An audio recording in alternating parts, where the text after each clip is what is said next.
রাসূলুল্লাহ সাল্লাল্লাহু আলাইহি ওয়াসাল্লাম ওয়াফাত গ্রহণ করেন ১১ হিজরির ১২ই রবিউল আওয়াল। দিনটি ছিল সোমবার।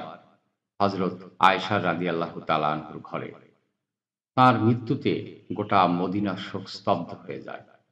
সাহাবায়ে কেরাম এতটাই মর্মাহত হন যে অনেকে বিশ্বাস করতে পারছিলেন না তিনি আর নেই। সাহাবীরা কেউ বলছেন তিনি মৃত্যুবরণ করতে পারেন না। হযরত ওমর রাদিয়াল্লাহু আনহু বলেছিলেন, যে বলবে রাসূল সাল্লাল্লাহু আলাইহি ওয়াসাল্লাম মারা গেছে তার ধরে মাথা থাকবে না। এমত অবস্থায় হযরত আবু বকর রাদিয়াল্লাহু তাআলা আনহু এগিয়ে এসে সাহাবাদের বুঝান, যে মুহাম্মদ সাল্লাল্লাহু আলাইহি ওয়াসাল্লামকে আরাধনা করত সে জেনে রাখুক তিনি মারা গেছেন। আর যে আল্লাহকে আরাধনা করে সে জানুক আল্লাহ চিরঞ্জীব, তিনি কখনো মারা যাবেন না।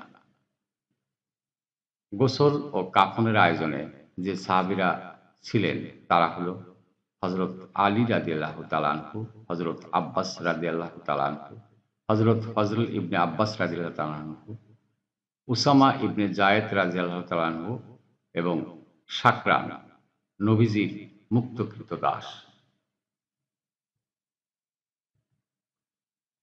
গোসলের সময় রাসূলুল্লাহ সাল্লাল্লাহু আলাইহি সাল্লামের জামা খোলা হয়নি, বরং জামা রেখেই গোসল করানো হয়।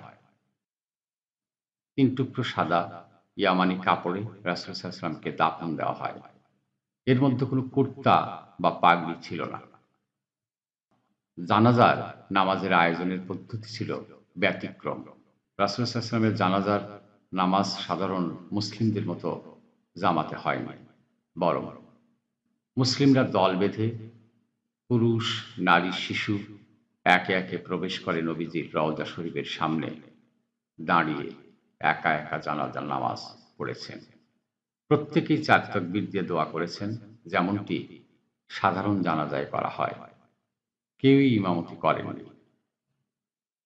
সাহাবায়ে কেরাম এই সিদ্ধান্তে উপনীত হন, আমাদের কারোরই মর্যাদা নেই যে আমরা নবীজির সামনে ইমামতি করব। তিনি মুসলিম উম্মার ইমাম ছিলেন।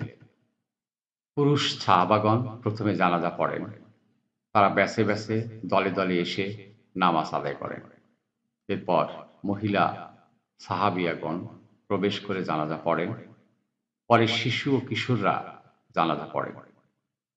এভাবে কেউ ইমামতি না করে প্রত্যেকে আলাদা আলাদাভাবে জানাজা পড়ে থাকেন।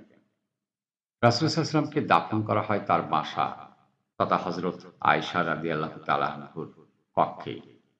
এই ঘর পরবর্তীতে মসজিদে নববীর অংশ হয়ে যায় এবং সেটাই আজকের রওজা মুবারক। কবরে নামানোর জন্য যে সাহাবারা উপস্থিত ছিলেন, হযরত আলী রাদিয়াল্লাহু তাআলা আনহু, হযরত আব্বাস রাদিয়াল্লাহু তাআলা আনহু, ফজল ইবনে আব্বাস রাদিয়াল্লাহু তাআলা আনহু, কাসিম ইবনে আব্বাস রাদিয়াল্লাহু তাআলা আনহু, উসামা ইবনে যায়েদ রাদিয়াল্লাহু তাআলা আনহু এবং শাকরান রাদিয়াল্লাহু তাআলা আনহু।